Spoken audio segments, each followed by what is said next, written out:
Hello guys, good morning. কেমন আছো তোমরা সবাই? আশা করছি ভালো আছো। আর আমি যাব এখন আমাদের পুরনো বাড়ি। আর আকাশের ওয়েদারও দেখতে পাচ্ছ কেমন কুয়াশা আছে। আর সামনের দিকটা কিছুটা এরকম। আর যদি বলি কি করতে যাব, একটু কাজ আছে ওই দিকে। আর বাকিটা দেখাচ্ছি। রাস্তার ভিউ কিছু দেখাবো না, কারণ যে রাস্তা দিয়ে যাব আমি সেই রাস্তা তোমরা অনেকবার দেখেছো। ধুলিয়ান দিয়ে যেতে হবে। অবশ্য তোমরা গঙ্গার ওপারটা হয়তো দেখাইনি, আমি দেখাইনি, তোমরা দেখেছো কিনে জানি না। তো সেই দিকটা দেখাবো, চেষ্টা করবো দেখি কতটা দেখা যাবে। আমি আছি এখন আমাদের পুরনো বাড়ি এলাকায়। এটা হচ্ছে গঙ্গা নদী, ধুলিয়ান গঙ্গা। ফারাক্কার এই পাশে দেখতে পাচ্ছ কিছুটা এরকম।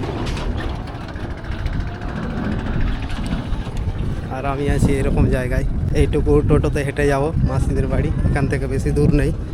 তারপর ওখান থেকে বাইক নিয়ে যেই জায়গায় যাওয়ার কথা সেই জায়গায় যাব। হেলমেট নিয়ে নিয়েছি, আমার যেহেতু আছে আমি নিয়ে নিয়েছি আমারটা।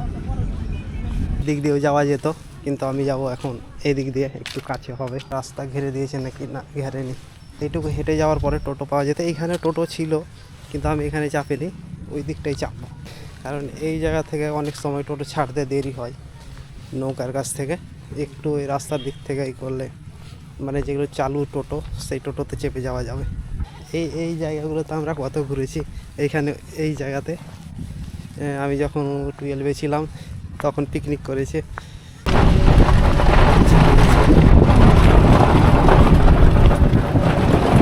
সো গাইস, টোটো থেকে নেমে গেছি। এখন এইরকম আবার রাস্তা, এটুকু হেঁটে যাব। কিছুটা দূর আছে, মোটামুটি 1.5 কিলোমিটার রকম।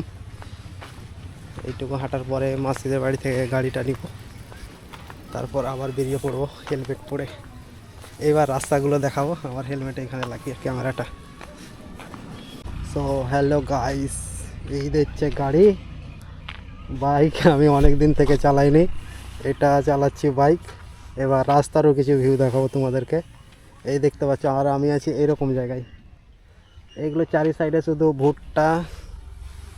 ভুট্টাই লাগানো বেশি আছে, আর গম, সরষা টরষা খুব কম আছে। এবার হেলমেটে লাগাবো, তারপর দেখাচ্ছি। সো গাইস, দেখতে পাচ্ছ এটা এরকমটা কিছুটা। কতটা ভিউজ আসছে আমি জানি না। আর আমার মাইকও নেই, ও স্ট্যান্ড তুলিনি। এই গেছে, এবার গাড়ি ছাড়ি।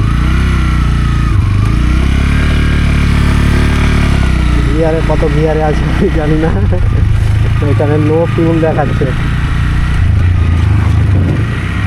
হ্যাঁ, মনে হচ্ছে এবার 3-এ উঠলো। একটু ভয় মনে হচ্ছে, মানে বাইক চালাইনি তো, স্কুটি চালিয়েও বেশ। আর বাইক থেকে স্কুটিতে একটা জিনিস বেশি অনুভব হচ্ছে, যে সাসপেন্সের যেটা বলে মানে সকারে, সেই কাজটা এটাতে একটু বেশি ভালো হচ্ছে। মানে ছোটো মোটো ভাঙা জায়গাতে সেটার মনে হচ্ছে না যে ভাঙা জায়গা আছে, স্মুথলি চলে যাচ্ছে। আর আমার স্কুটিতে বাপরে, মনে হচ্ছে গাড়ি ভেঙে যাবে। মনে হচ্ছে এখন 2 নম্বর গিয়ারে আছে, 3 এদিক। এইটা গাড়ি বন্ধ হয়ে গেল। এটা নিয়ে 4বার গাড়ি বন্ধ হওয়া হয়ে গেছে। আর কি বলবো তোমাদেরকে, স্কুটিতে একটা সুবিধা যে গাড়ি বন্ধ হবে না সহজে। যেমনই চালাও গাড়ি থামিয়ে দাও, জোরে চালাও, গাড়ি টানতে না পারো, টানতে গিয়ে দাঁড়িয়ে যা, কিন্তু তবুও বন্ধ হবে না। আর বাইকে গিয়ার সিস্টেমে কি, গাড়ি যদি না টানতে পারে তাহলে বন্ধ হয়ে যাবে, কিন্তু স্কুটিতে ওটা হবে না। আর ওটার জন্য আমার কাছে একটু গাড়িটা বেশি বন্ধ হচ্ছে।